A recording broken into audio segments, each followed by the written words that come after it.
자, 이번에 진행할 강의는요, 수리형 측정 장비 사용법 중에서 핸드형 오실로스코프 사용 방법에 대해서 강의를 진행하는 시간을 갖도록 하겠습니다. 자, 오늘 강의할 내용에 대해서 간략하게 살펴보고 넘어가도록 하겠습니다. 자, 우리가 지금 수리를 진행하거나 아니면 어떤 설계를 하거나 전자회로를 설계하는 그러신 분들은 대부분이 이제 우리가 필수 장비로 오실로스코프라는 걸 갖고 있어요. 우리가 이제 가지고 있는 장비 중에서 제일 많이 이제 필수 장비로 가지고 있는 부분들이 멀티테스터기하고 오실로스코프죠. 그래서 오실로스코프라는 게 뭔지는 다 알고 계실 겁니다. 그죠? 그래서 오실로스코프가 무엇을 위한 장비인가에 대해서 한번 저희가 정의를 한번 내려보고요. 오실로스코프는 두 가지 형태가 있는데 고가형의 탁상형 오실로스코프하고 오늘 이제 강의하고자 하는 내용 손바닥만한 핸드형 오실로스코프가 있습니다. 그 두 개가 어떤 차이가 있는지 어떤 특정 소자의 파형을 찍어서 한번 어떤 차이가 있는지를 한번 비교하는 시간을 좀 갖도록 하고요. 그 다음에 우리가 이제 전자 제품을 수리하기 위해서는 우리가 테스트하기로도 물론 수리가 가능합니다. 하지만 우리가 기판을 PCB를 구성하고 있는 부품 중에는 수동 소자와 능동 소자가 있는데, 즉 능동 소자 중에서 뭐 PWM이라든가 아니면 뭐 스위칭 어떤 레귤레이터라든가 이런 부분들이 테스터의 전압만 갖고는 우리가 양부 판별하기가 어렵다. 그래서 발진 파형을 분석을 해서 얘가 정상적인 발진을 하고 있는가 아닌가를 우리가 이제 오실로스코프로 찍어보게 되죠. 그래서 발진 소자로 구성된 제품, 즉 AD보드와 립스보드에 우리가 파형을 어느 부분에 찍는 부분인지를 한번 우리가 좀 알아보도록 하겠습니다. 자, 그리고 오늘 이제 강의할 주된 내용은 핸드형 완채널 오실로스코프에 대해서 우리가 설명할 건데, 이거를 우리가 사게 되면 어떤 구성품으로 이루어져 있는가를 한번 보고요. 그 다음에 핸드형 완채널 오실로스코프의 각부 명칭, 물론 뭐 안에 탁상형도 마찬가지지만 핸드형도 많은 버튼들이 있습니다. 버튼들 다 쓰는 것은 아니고요. 우리가 주로 많이 쓰는 오실로스코프의 각부 명칭, 용도 이런 부분들을 알아보도록 하고요. 마지막에 이제 우리가 어떤 제품을 가지고 핸드형 오실로스코프로 측정하는 방법을 우리가 한번 시연하는 시간을 갖도록 하겠습니다. 자, 그럼 본 강의로 넘어가겠습니다. 자, 오실로스코프라는 게 뭐냐? 오실로스코프. 여러분들 지금 우리가 수리를 하기 위해서 꼭 갖고 있어야 될 장비는 이 테스터기, 멀티 테스터기하고 오실로스코프 이 두 가지를 갖고 있었을 거예요. 그죠? 테스터기는 뭐냐면 이 전압을 측정하는 장비입니다. 전압. 또 내지 이거 가지고 어떤 소자의 양부 판별을 하는 거죠. 예를 들어서 뭐 어떤 다이오드 모드로 놓고 우리가 FET라든가 트랜지스터라든가 아니면 뭐 쇼트키 다이오드라든가 브리지 다이오드를 양부 측정할 수가 있는 거고요. 그죠? 또 저항값을 측정할 수 있는 이런 그런 부분들을 사용하는 장비입니다. 이것은. 그죠?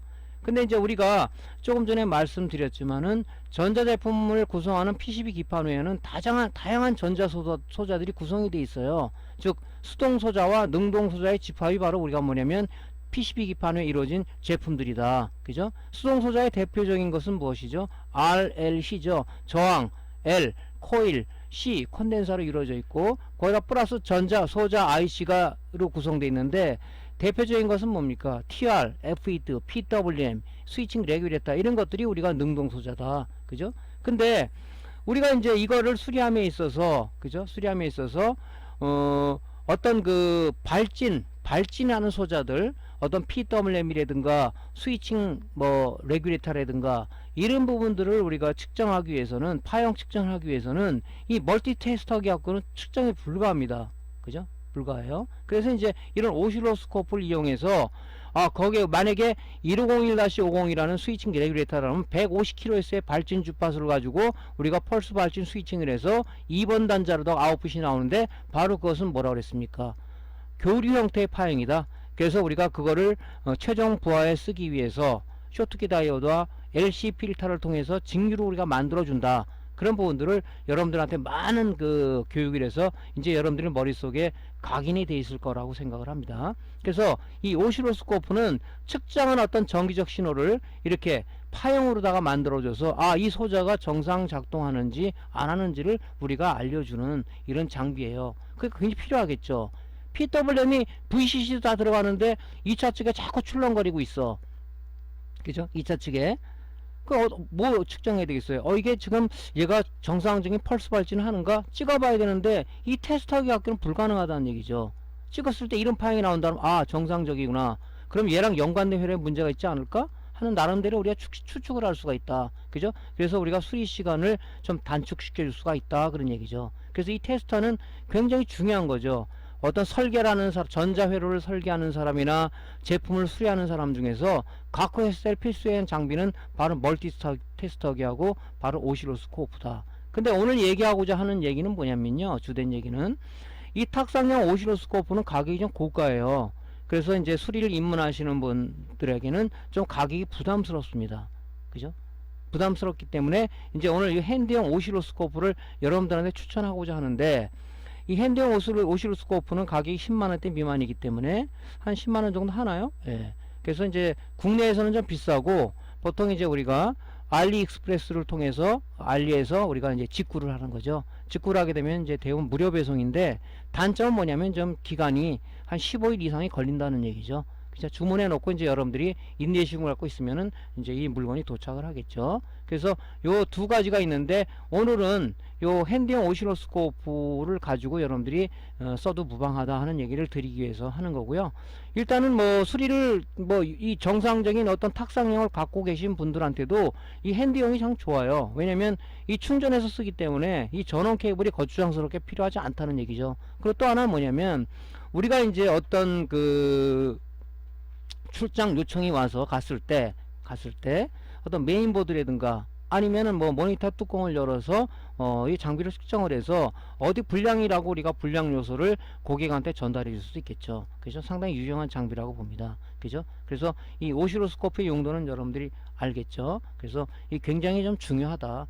굉장히 그 뭡니까, 외관상으로는 전자 소자들이 이상이 없는데, 그죠? 전압도 제대로 들어가고, 그죠? 문제가 없는데, 이 자체 내부에, 그죠? 이 회로에서 어떤 문제가 생겨서 정상적인 펄스 발진을 못한다. 즉 파형이 이런 정상적인 파형이 아니라 왜곡된 파형이 출력되고 있다. 그러면 어떻게 되겠습니까? 정상적으로 2차 측에 어떤 전자를 쓸 때 제대로 못하겠죠. 예. 그래서 우리가 이런 오실로스코프가 필요하다는 얘기를 한번 더 강조해서 드리고요. 자, 우리가 탁상형 핸드형 오실로스코프하고 우리가 핸드형하고 어떤 차이가 있냐 측정을 해봤어요. 우리가 분석을 하기 위해서 진짜 이게 제대로 파형이 출력이 되는가 한번 제가 비교 분석을 해봤습니다. SMPS 쪽에 우리가 SMPS는 5개의 단계를 가지고 2차 측에 만약에 모니터 같으면은 AD 보드가 필요한 5V와 그죠? 드라이버 보드라든가 아니면 인버터가 필요한 12V를 우리가 제공을 하고 있는데, 즉 이 모니터의 SMPS 립스 보드는 오토 방식이죠. 전기를 넣게 되면 2차 쪽으로 바로 5V와 12V 출력되는 오토 방식으로 우리가 채택하고 있다. 그래서 일단은 이 파형 분석을 하기 위해서 자, 우리가 세 번째 단계인 스위칭 단계에서 그죠? PWM에서 온오프 신호를 주게 되면 FET 드레인의 310V가 1차 정류 부분에서 310V가 대기하고 있다고 그랬죠. 거기다가 PWM에서 온오프라는 펄스 신호를 갖다 게이트에 주게 되면 그죠? 310V DC를 스위칭을 해서 바로 AC로 만들어주는 이런 파형이 나와줘야 되는 거죠. 얘는 직류 파형이 아니죠. 그죠? 펄스 발진해서 스위칭한 신호가 이렇게 나와줘야 됩니다. 그죠? 이렇게 나와줘야 돼요. 자, 보면은 여기 지금 FET 드레인에 310V가 대기하고 있다고 그랬죠. 트랜스를 통해서, 여기 트랜스를 통해서 일로 대기하고 있습니다. 그러면 PWM에서 펄스 발진해서 온오프 신호를 이 게이트에 준단 말이죠. 온오프 신호를 주게 되면 310V를 껐다 켰다 하는 전자적인 속도로 움직이면서 껐다 켰다 하다 보니까 이 DC가 이렇게 교류 형태로 바뀌더라. 교류 형태로. 왜 SMPS를 쓰는지는 여러분들한테 많은 얘기를 했었죠. 정리 효율이 뛰어나기 때문에 1차 정류한 DC를 가지고 스위칭을 해서 다시 2차 정류를 해서 쓴다. 그런 얘기를 드렸을 겁니다. 자, 그래서 이렇게 이 교류 파형이 이렇게 나오는 거예요. 이렇게 교류 파형이. 그죠? 이렇게 나오고 있죠. 여길 찍어보면 나온단 말이죠. 자, 이렇게 이제 찍었어요. 그 제대로 나오고 있습니다. 근데 이제 핸드용 오실로스코프는 조그만 게 무슨 성능을 낼까? 그리고 제가 한번 찍어봤습니다. 찍어봤더니 똑같은 파형이 나오고 있습니다. 그죠? 쓸만하죠. 예. 근데 이게 나오는 수치들은 약간의 고가형하고 핸드용하고는 차이가 있습니다. 근데 우리가 오실로스코프는 이런 전압 같은 것보다는 이 파형을 우리가 분석하기 위해서 쓰는 거지, 전압은 테스터기라고도 충분하지 않습니까? 보통 우리가 전압은 멀티 테스터기를 이용해서 DC 모드나 아니면은 뭐 다이오드 모드 놓고 많이 측정을 하잖아요. 그죠? 근데 이제 우리가 이 오실로스코프는 파형 분석을 하는 거란 말이죠. 요 부분이죠, 요 부분. 파형이 똑같죠? 요거는, 그럼 요 얘기 파형이 두 개인데 왜는 세 개 나오냐? 요거는 이제 우리가, 타임 베이스이죠? 어떤 이 파형의 간격을 우리가 조정을 하는 거죠. 조정을. 그래서 그것 때문에 그런 거지, 파형이 대등소이하지 않습니까? 쓸만합니다. 제가 보니까. 그러니까 아마 입문하시는 분들한테는 뭐 이런 장비가 좀 우리가 충분하지 않겠냐 하는 생각도 들어요. 자, 그럼 우리가 발진 소자로 구성된 제품들은 뭡니까? 거의 다라고 보시면 돼요. 근데 이제 오늘 우리가 이제 AD 보드를 갖고 한번 보겠습니다. 그죠?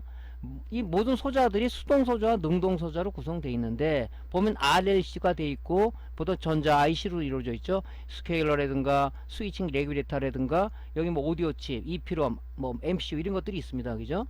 그러니까 이런 부분들이 전압만 측정해서는 안 된단 말이죠. 예를 들어서 여기 DC 12V를 DC 쪽에 12V 인가하게 되면 12V가 어디로 들어가요? 스위칭 레귤레이터로 들어가서 1번 단자로 들어가서 비록 단자는 5개가 나와 있지만 안에 회로는 굉장히 복잡하다고 그랬죠. 걔를 통해서 내부에 펄스 받침 스위칭 회로를 통해서 2번 단자로다가 교류 형태의 어떤 출력 전압이 나오는데, 이 교류 형태 가지고는 이 전자 소자들이 쓸 수가 없어요. 전자 소자는 뭡니까? 직류라는 밥을 요구하는 소자들이죠. 그렇기 때문에 여기서 나온 이 스위칭 레귤레이터의 2번 단자에서 나온 그 펄스 발진 스위칭에서 나온 이 신호는 교류 형태이기 때문에 바로 여기 쇼트키 다이오드와 코일과 콘덴사를 통해서 바로 직류로 만들어 준다. 그죠? 그래서 이 직류는 어디로 들어갑니까?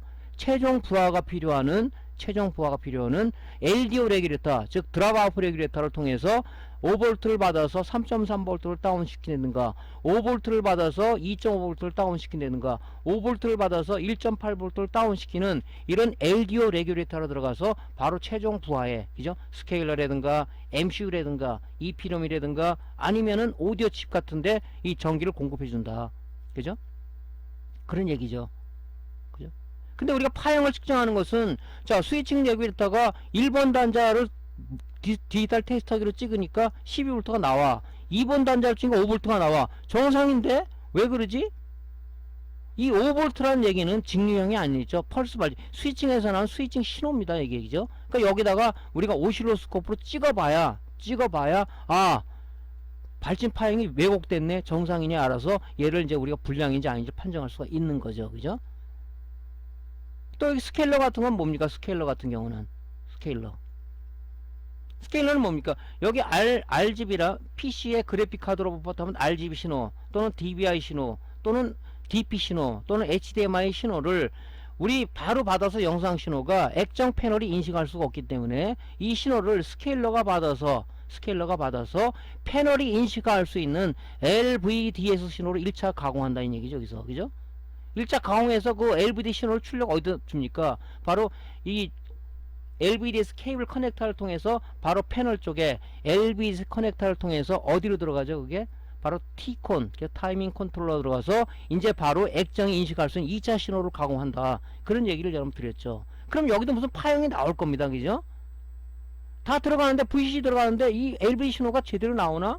이 테스트가 있고 안 된단 말이죠. 그죠? 그러니까 LVD 신호를 갖다가 우리가 찍어보면 되겠죠. 그죠? 파형을 찍어보면 제대로 파형이 나오는 건 안 오는가, 이걸 분석을 한단 말이죠.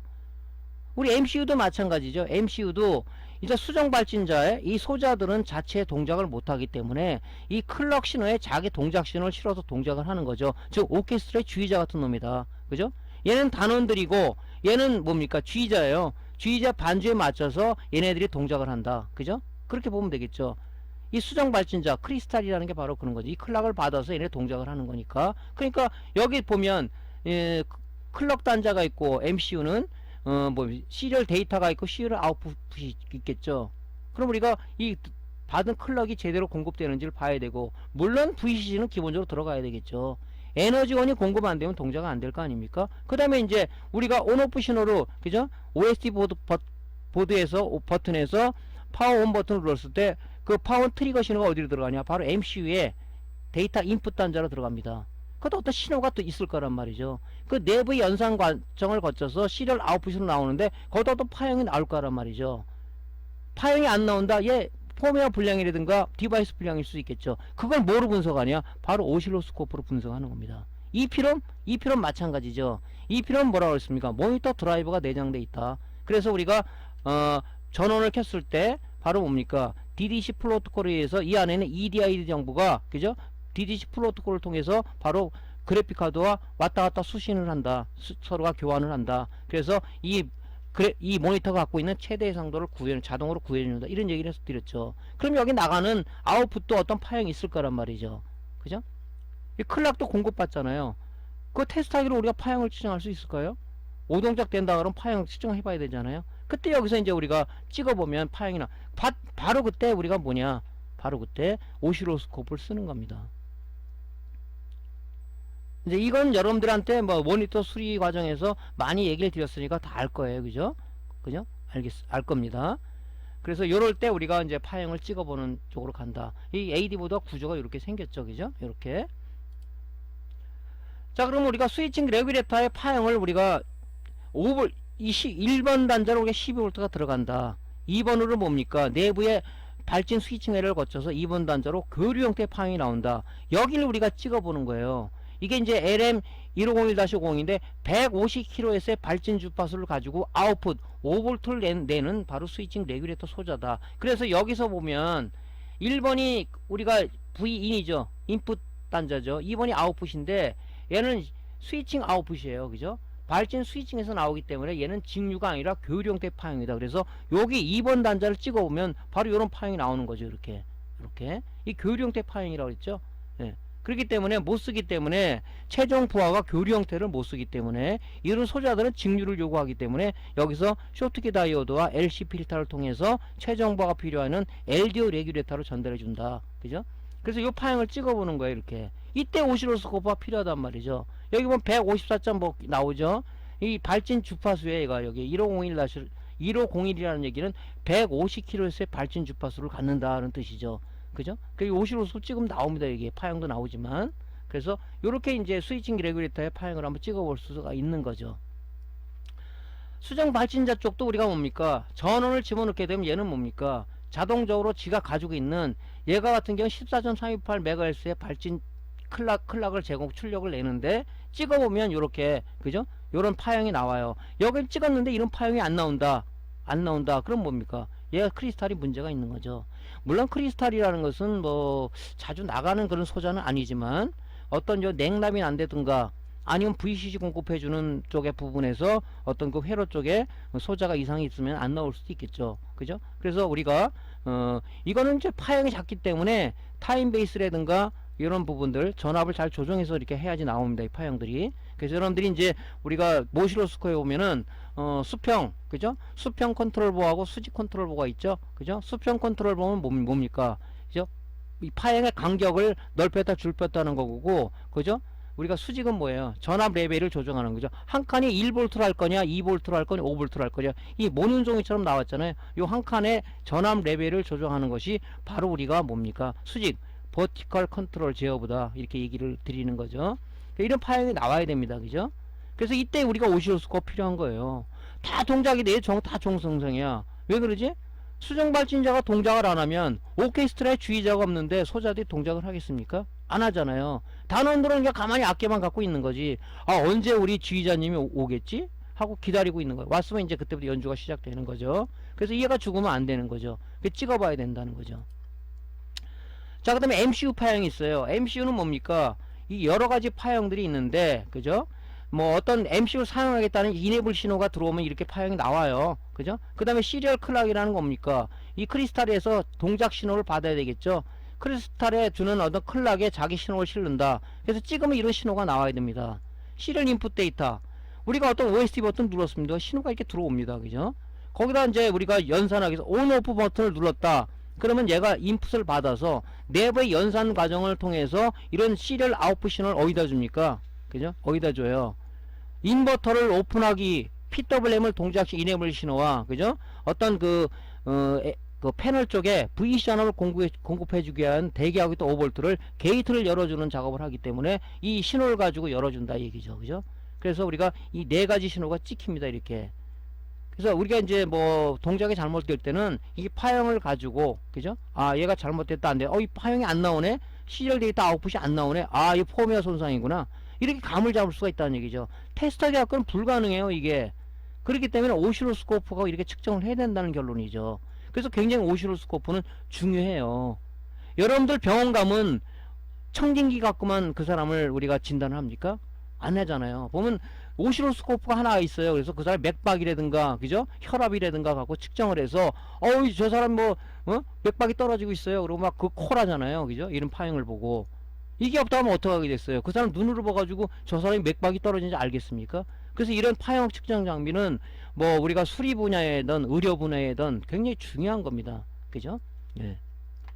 자, 그래서 이제 이런 신호가 MCU도 나오고요.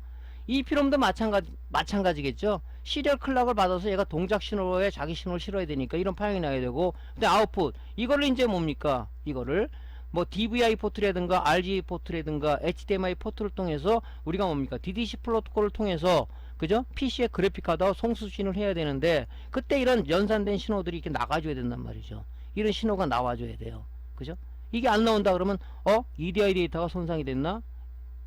이 필름이 불량인가? 우리가 판정할 수 있는 기준이 된다. 그죠? 그래서 이 필름들을 이렇게 우리가 측정을 해보는 거죠. 이 내용들은 모니터 우리가 기본 교육 과정에서 다 얘기 드린 내용입니다. 그죠? 이거를 공부 열심히 하신 분은 저거 하고 하지만 모르신 분은 뭐지 하고 한다면 곤란하죠. 자, 그러면 강의를 그쪽 우리가 그 재생 목록에 들어가서 강의를 좀 되돌려보는 그런 나름대로의 그 열정이 좀 필요합니다. 자, D서브로부터 받은 요거 입력받은 신호, 그죠?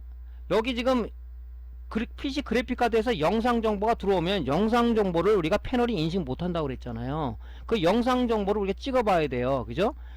뭐 예를 들어서 RGB 신호가 제대로 들어오는지, 수평 동기 신호가 제대로 들어오는지, 수직 동기 신호가 제대로 들어오는지를 찍어봐야 되는데, 여기 보통 보면 이렇게 콘덴서나 저항하고 연결된 부분들이 있어요. 요 회로와, 그죠? RGB가 15핀으로 돼 있나? 거기 보면 찍어보면 이런 파형이 나옵니다. 그래서 그래픽카드에 제대로 신호가 들어오는구나. 이 제대로 신호가 들어와야, 그죠? 스케일러에서 얘를 받아서 LVDS 신호를 갖다 우리가 1차 가공을 할 거 아닙니까? 그죠? 그 여기서부터 찍어봐야 된다는 얘기죠. 그죠? 안 찍어보면 모르잖아요. 그죠? 신호가 왜 안 들어오나 안 들어오나 모르잖아요. 그래서 이제 이런 신호를 우리가 찍어보는 겁니다. 그래서 이런 파형들을 여러분들이 한번 찍어 보셔야 돼요. 물론 뭐 다 알고 계시겠지만 높아지면서 한번 다시 말씀을 드립니다. 자, 그리고 이제 스케일러 출력 파형도 마찬가지죠. 자, 이 PC 그래픽 카드로부터 받은 이 영상 신호는 우리가 패널이 인식을 못한다고 그랬어요. 그래서 이 영상 신호를 받아서 이 스케일러가 1차 가공한 신호가 LVDS 신호라고 그랬죠. 이 신호는 뭡니까? LVDS 케이블을 타고 어디로 들어가요? 패널 쪽에 패널 보드로 들어가겠죠. 그죠? 거기서 이제 타이밍 컨트롤 전달을 해주는데, 자, 그렇다 그러면 여기는 지금 스케일러는 핀들이 굉장히 그 조밀조밀해가 찍으면 쇼트가 날 수가 있으니까 제일 중요한 거 어디 찍냐? 그죠? 여기 2가 빠진 분 뒤에는 우리가 VC 단자니까 찍어볼 필요는 없는 거고요. 파형 분석 뭐 1번부터 26번이나 이런 쪽으로 들어올 거란 말이죠. 그럼 여기를 찍지 말고 이 케이블을 통해서 나온 이 LVDS 케이블 쪽에 커넥터 쪽을 찍어보면 이런 파형이 나옵니다. 그렇다는 뭐예요? 영상 신호를 PC로부터 받은 영상 신호를 스케일러가 가공을 잘 하고 있다 하는 우리 나름대로의 그런 걸 느낄 수가 있겠죠. 그래서 찍어보는 거예요. 지금 제대로 스케일러가 동작을 하고 있구나. 그죠? 이렇게 파형을 우리가 분석을 하는 겁니다. 물론 이 파형들은 제품에 따라 좀 틀릴 수는 있어요. 하지만 이런 파형들이 어쨌든 나와줘야 된다는 얘기죠. 그죠? 나와줘야 된다는 얘기죠. 안 나온다. 물론 뭐 이 지금 LVDS 케이블은 데이터 시트를 보면 뭐 어떤 그 신호가 들어온 부분하고 그라운드 부분 여러 가 있어요. 그죠? 신호가 들어온 부분들은 이제 여러분 찍어보면 되겠죠. 이런 신호가 안 들어온다면 문제가 있는 거예요. 스케일러가 문제가 됐던가, 그죠? 아니면 여기서 영상 신호가 제대로 가공이 안 돼서 들어오던가, 그런 거라 봐야 되겠죠. 그죠? 어쨌든 간에 이런 신호가 LVDS 신호가 잡혀줘야 된다. 그죠? 그런 걸 우리가 뭐로 하냐? 바로 오실로스코프로 한다는 얘기죠. 요게. 그러니까 이 파형도 반드시 여러분들이 찍어봐야 돼요. 정상 잘 동작되는 걸 찍어볼 이유는 없겠죠. 고장이 났을 때.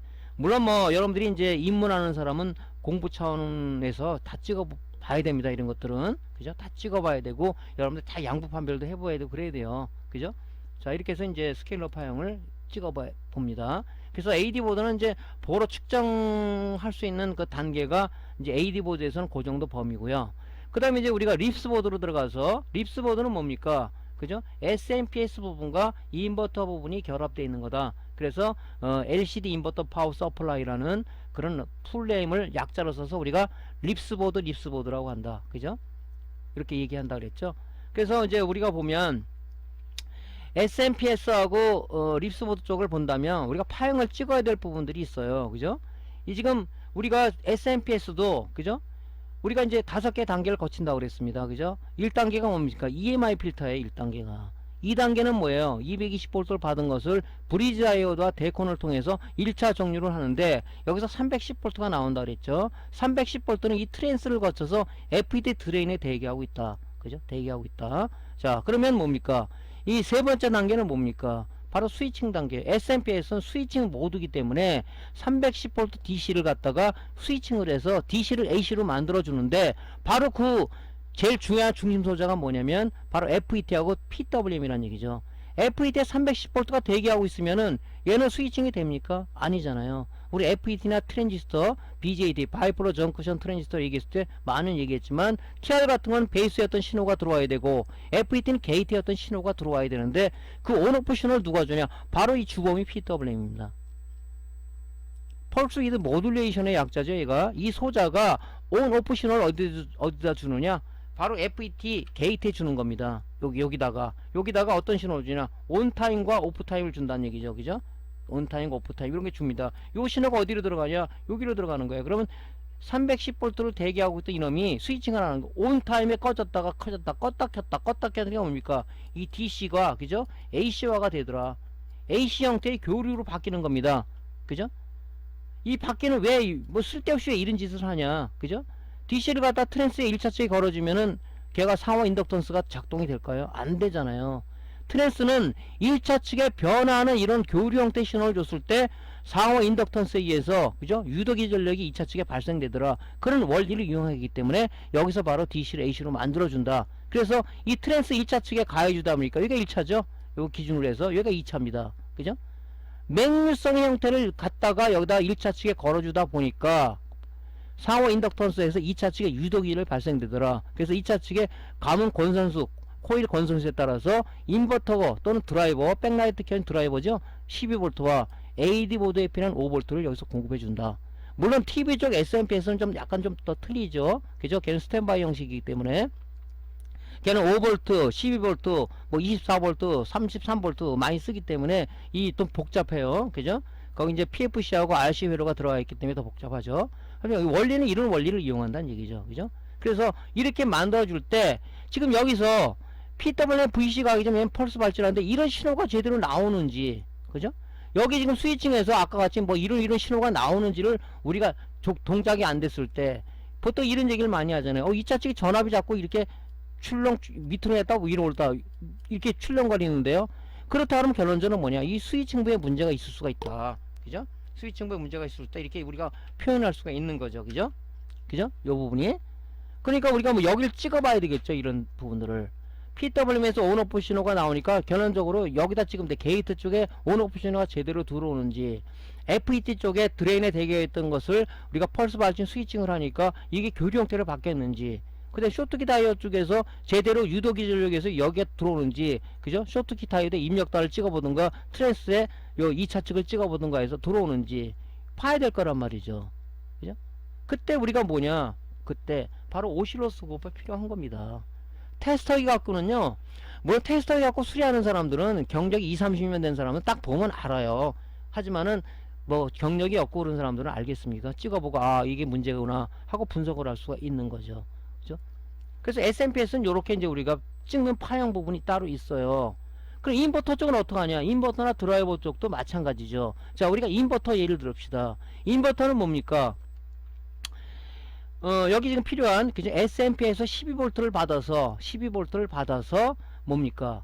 이 형광등, CCF에는 형광등 방식이죠. 형광등은 교류를 공급해줘야 점등이 되지 직류를 공급하면 안 되지 않습니까? 그래서 여기 지금 12V를 받아서 이 12V가 뭡니까? 스위칭부에는 우리가 FET죠. FET 12V가 대기하고 있는 겁니다.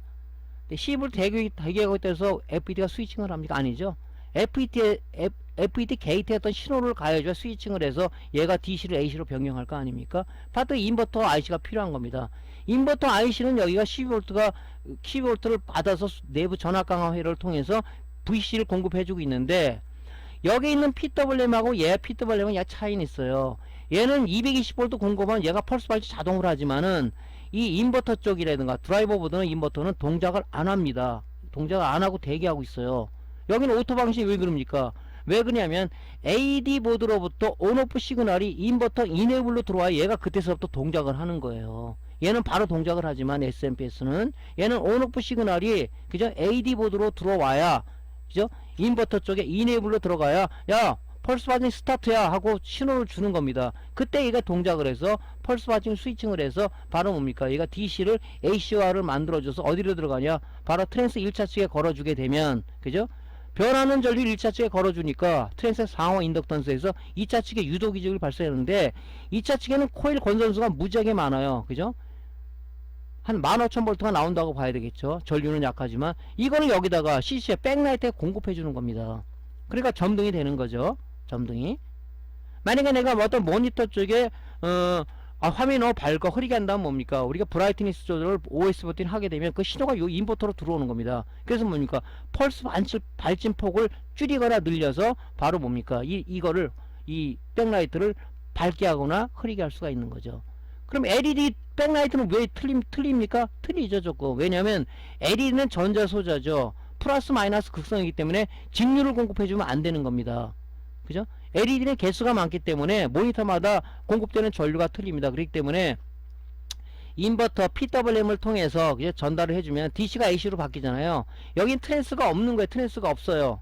그죠? 트랜스가 없습니다. 그래서 이 FET하고 그죠? FET하고 PWM을 공조해서 DC를 AC로 만들어 승합을 하겠죠. 여기서 그 승합을 했기 때문에 교류 형태이기 때문에 바로 쇼트키 다이오드 LCP를 통해서 높은 전압, 그죠? 40V 이상이나 60V 이상을 갖다가 이 TV 쪽 같은 데는 이 LED 백라이트 공급을 해주는 거죠. 그러니까 여기서 뭡니까?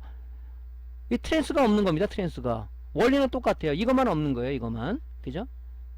얘는 이제 교류를 공급해주기 위해서 트랜스를 쓰는 거고, LED 백라이트는 그게 없는 거죠. 지금 말씀드린 내용들은 아마 지금 강의 쪽에 많이 올려졌으니까 모르면은 여러분들이 이제 그 내용을 좀 보시면 되겠습니다. 그래서 여기서도 마찬가지로 PWM 쪽에 그 온오프 신호가 제대로 나오는지 아니면 FET 드레인 쪽에서 스위칭을 해서 나온 신호가 교류 형태가 제대로 파형이 나오는지 그죠? 그런 걸 여기서 찍어 봐야 되는 거죠. 그죠? 그래서 우리가 그걸 가지고 이게 지금 회로가 뭐 문제다 아니다 그런 부분들을 물론 뭐 우리가 오실로스코프 측정하기 전에 PWM의 VC 전압이 제대로 들어가는지 그죠? 우리가 이제 데이터 시트 그 소자의 품번 갖고 데이터 시트를 보면 이 VC 전압이 미니멈 몇 볼트에서 맥시멈 몇 볼트 사이에 들어가야 동작을 한다는 게 있기 때문에 먼저 전압부터 측정을 해야 되겠죠. 전압을 측정 안 하고 파형을 찍어서 이게 잘못됐다 이렇게 판단하면 안 되죠. VC 전압이 제대로 공급돼서 전자 소자가 제대로 에너지원을 공급받아야 동작을 하는 거니까 그죠? 그런 부분. 그 다음에 이제 뭐 이 인버터나 드라이버 보드 쪽에서는 이네블 신호가 제대로 들어오는지를 봐야 되겠죠. 왜냐면 PWM 동작하기 위해서 동작 조건은 뭡니까? VC 전압이 공급이 돼야 되고 AD 보드로부터 이네블 신호, 그죠? 온오프 신호가 들어와야 얘가 동작을 하는 거니까 그것도 우리가 한번 찍어 봐야 되겠죠. 자, 요게 이제 그 립스 보드의 이제 원리 또 내지는 파형 측정 포인트입니다.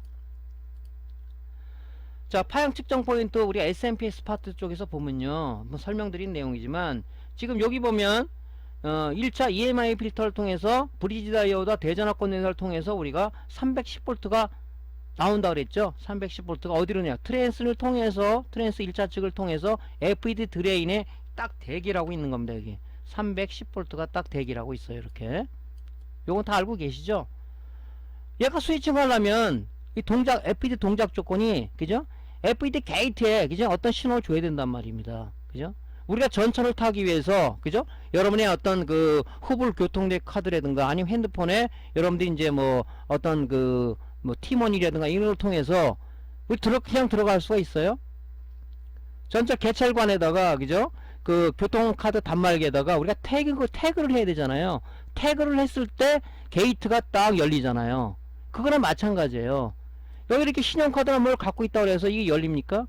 이걸 갖다 우리가 FED 게이트에다가 어떤 태깅을 해줘야 된단 말이죠. 그래 열릴 거 아니에요. 마찬가지입니다. 그래서 요 FET 하고 PWM이 바로 이제 스위칭의 어떤 중심 소자인데, PWM에서 VC 전압이 딱 가해주게 되면, 그죠? 가해주게 되면 바로 얘가 펄스 발진 온오프 신호를 낸다. 그죠? 이 여기 뭐 온오프 신호죠. 요게 온타임이고, 그죠? 요게 오프타임입니다. 오프타임.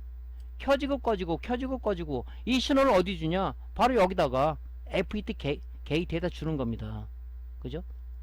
주는 거예요. 그죠? 그러니까 FET 측면을 봤을 때는 야, 신호가 온 신호가 들어왔어. 스위칭 하자. 한번 스위칭하고 꺼졌어. 스위칭 안 하고 켜졌다 꺼졌다 켜졌다 하니까 뭡니까? 얘가 DC가 바로 뭡니까? AC 형태로 변하더라. 교류 형태로. 그 2차 측에 우리가 여기 드레인 쪽 파형은 뭡니까? 이런 드레인 파형이 나오는 거예요. 이런 드레인 파형이. 그죠? 그 여기를 찍어봐야 되겠죠. 여기를. 그죠? 물론 여기 PWM의 아웃풋 단자를 찍어야 되지만 그럴 필요 없고, 이 아웃풋 단자는 뭡니까? FET 게이트가 연결되어 있으니까 여기서 다 찍어오면 되겠죠. FET 게이트를 찍었을 때, 그죠? 온오프 신호가 들어오는지, FET 드레인을 찍었을 때 교류 형태 이런 고른 파형이 나오는지, 이렇게 가다가 여기서 파형이 갑자기 널뛰다가 또 이렇게 되다가 이거는 뭔가 이상하다. 그죠? 그러니까 이 파형을 찍어봐야 되는 거죠. 그죠? 이 파형 찍어서 이제 DC와 AC 된 파형이 어디로 갑니까? 트랜스 1차 측에다가 변화하는 AC 형태를 겨뤄주니까 트랜스의 상호 인덕턴스에서 2차 측에 유도기를 발생되는데, 유도기 발생된 이건 2차 측으로 넘어가겠죠. 넘어가는데 얘는 교류 형태이기 때문에 요 트랜스 여기를 찍든가 아니면 쇼트키 다이오드 입력 측을 찍든가 했을 때 바로 이 교류 형태가 이렇게, 이 파형이 지금 이게 5V가 있고 12V가 있죠. 12V 파형이 더 커지겠죠. 이게. 그죠? 5V는 이게 작아지고 이 파형을 보면 나옵니다. 이렇게. 파형이 비스무리하죠. 그죠? 교류 형태이기 때문에. 그렇기 때문에 교류 형태이기 때문에 여기서 쇼트키 다이오드와 LC 필터를 통해서 바로 우리가 뭡니까? 직류로 만들어주는 거죠. 그러니까 여러분들 입장에서 보면 뭡니까? 이 측정 포인트가 여기 지금 PWM에 아웃풋 나온 게 이제 요 게이트로 넘어가니까 게이트, 드레인, 그 다음에 2차 측에 트랜스를 찍든가 아니면 쇼트키 다이오드 입력 측을 찍든가. 그죠? 쇼트키 다이오드는 뭡니까? 다리가 세 발로 돼 있죠. 다리가 세 개로 돼 있죠. 그죠? 세 개로. 양쪽 1번, 3번으로 들어서 2번으로다가 우리가 직류가 나오는 거죠. 그럼 1번이나 3번을 찍든가 트레스를 찍든가 해서 우리가 이 교류 형태가 이런 고른 파형이 나오는지를 우리가 분석을 해야 된다는 거죠. 측정 포인트는 요거예요.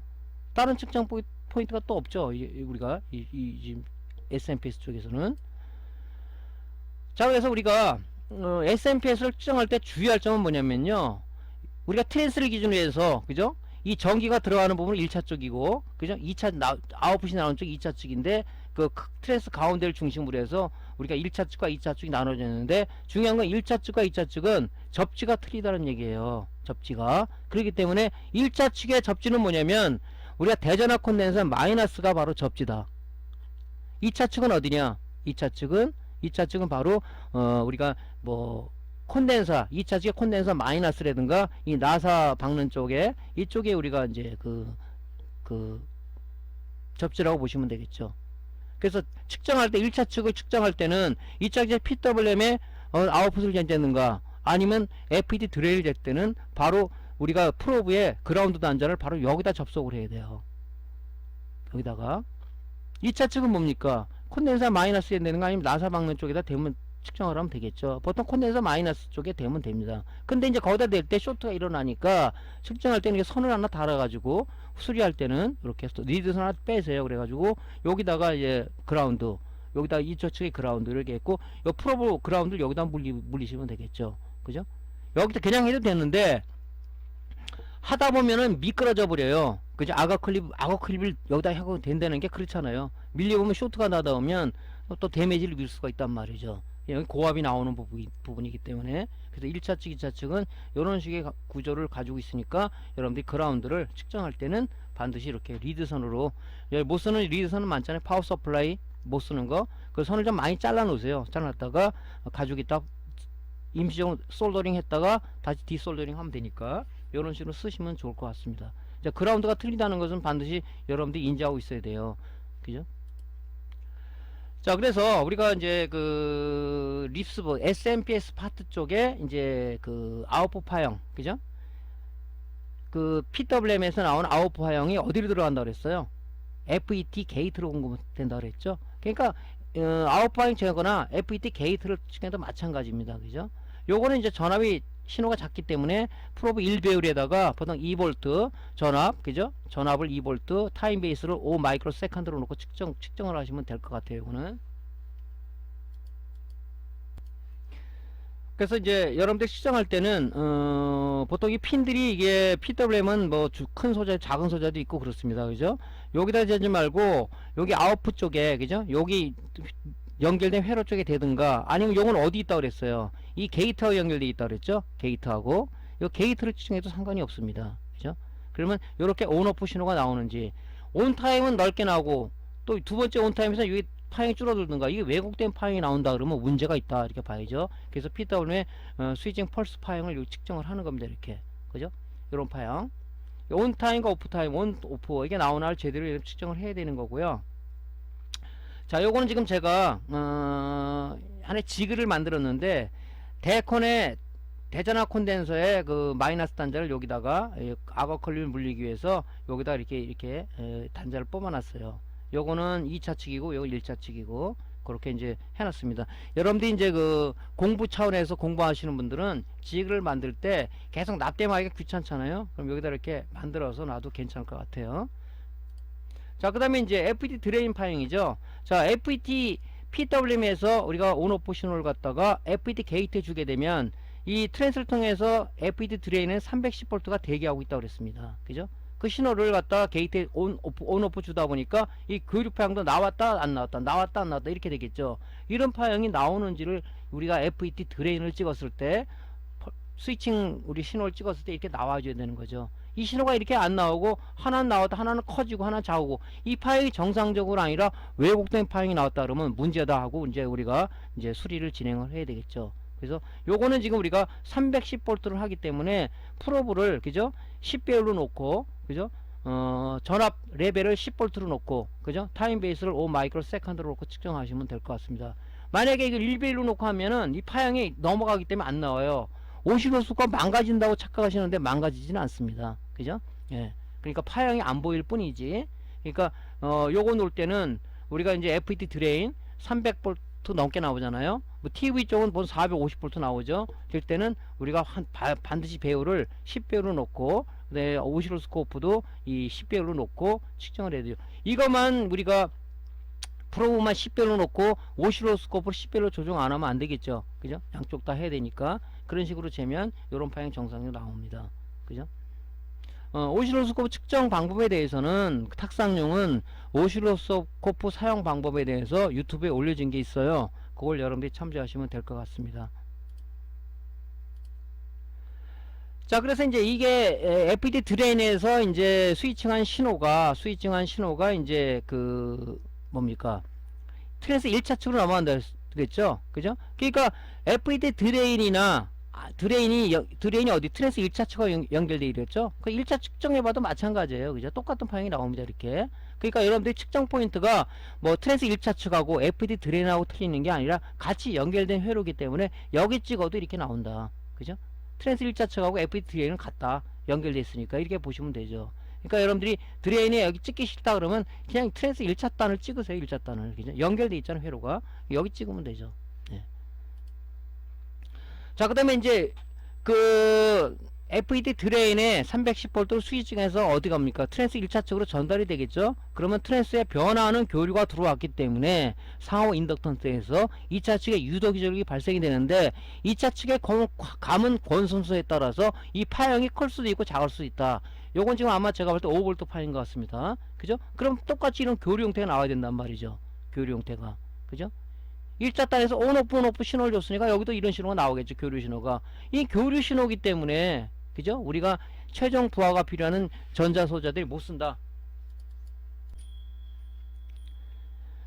자, 그래서 이제 이런 교류 파형이 나오는데 뭐 트랜스 2차 단을 찍어도 되고요.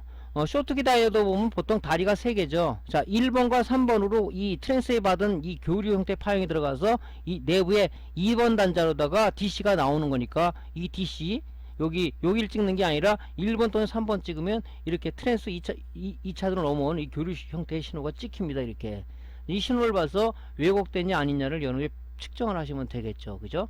그러니까 이렇게 측정하시면 됩니다. 그러니까 여기 찍던가 트랜스 1차단 찍어도 같이 연결되어 있잖아요. 이렇게 회로들이 연결되어 있으니까 그건 여러분들이 이제 편의상 좋은 쪽으로 다 찍으시면 되겠죠.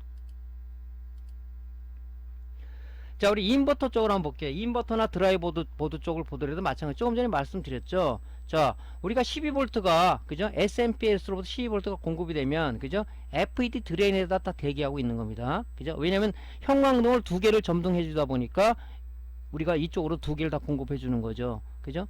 그런데 얘가 스위칭을 하려면 PWM에서 온오프 신호 펄스가 올라와 줘야 되는데 아직은 안 올라오고 있습니다. 그러면 12V 내부 전압 강화회로를 통해서 PWM 요구하는 VC가 공급되고 있는 겁니다. 근데 PWM의 인버터나 드라이버보드의 PWM 뭡니까? 바로 VC가 도록 동작 안 한다고 그랬죠. 이때 이제 뭡니까? AD 보드로부터 사용자가 OSD 버튼 쪽에 온오프 신호를 눌렀을 때 온오프 트리거 신호가 어디로 들어오냐? 바로 이 회로를 타고 어디를 PWM의 이네이블 신호로 들어오는 겁니다. 들어왔을 때 뭡니까? 이제 스위칭 펄스를 시작하라는 요건이 됐기 때문에 펄스 발진을 할 겁니다. 그죠? 그래서 온오프 신호를 갖다가 FET 게이트에 주게 되면 바로 이제 이 스위칭을 해서 트랜스 1차 측에 주는 거죠. 1차 측에 주면 상호 인덕턴스에서 2차 측에 유도 기절이 발생돼서 CCFL에 점등해주는 그런 방식을 쓰고 있다. 그죠? 그러니까 우리가 파형은 요렇게 PWM이라든가 FET라든가 그죠? 이런 데를 찍어 봐야 되겠죠. 그죠? 그래서 요런 식으로 되어 있는데 우리가 이제 LED 백라이트는 어떻게 됩니까? 이 트랜스만 없는 거죠. 트랜스만. 이 PWM FET는 이제 우리가 교류를 승합해 줘야 되니까 소자가 좀 약간 틀리겠죠. 콘덴사도 보면 뭐 40V 이상짜리 2차 측에 보통 우리는 뭐 16V 이런 걸 쓰는데 2차 측에 여기에서는 여기는 이제 뭡니까? 내압이 높은 그런 콘덴사들을 쓰겠죠. 자, 그래서 요런 쪽에 이제 발진 내는 쪽에 우리가 이제 오시로스코프로 측정을 해 봐야 된다. 측정 포인트는 마찬가지로 그죠? 여기 이게 이제 아웃풋 이 PWM이 동작을 해서 펄스 발진해서 온오프 신호를 만들어 주겠죠. 요 신호가 똑같이 이렇게 나와요. 온타임과 오프타임, 오프타임이 나옵니다. 그죠? 그 다음에 뭡니까? 우리가 이제 이 신호가 게이트로 들어간다면 이제 게이트 쪽에 찍어봐도 드레인 쪽을 찍어봐도 스위칭을 해서 이렇게 교류 형태 파형이 나오겠죠. 그죠? 그럼 이게 이제 넘어가서 이 트랜스 1차 측에 들어갈 거 아닙니까? 이 파형과 이 파형 같다는 얘기죠. 그죠? 이렇게 나오는지 여러분이 봐야 된다. 그죠? 측정 파형은 여기 이제 인버터 쪽에 측정 포인트고요. 드라이버 보드 쪽도 마찬가지죠. 마찬가지입니다. 그런 파형이 나와요. 자, 인버터 쪽 파트 쪽에 우리가 PWM 아웃풋 단자를 측정할 때는 우리가 마찬가지로 지금 프로브를 2차 측이니까 그죠? 2차 측에다 우리가 물렸겠죠? 1차 측하고 2차는 틀린다 그랬죠? 자, 물려놓고 우리가 PWM의 아웃풋 단자를 쟀을 때 이런 파형이 나와야 됩니다. 근데 PWM의 인버터 쪽의 PWM은 VC만 가해준다 그래 펄스 발진을 안 한다고 그랬죠? 그래서 우리가 측정할 때는 220V 전원 인가하고 온오프 버튼을 누른 상태에서 점검을 해야지 신호가 나오겠죠? 그죠?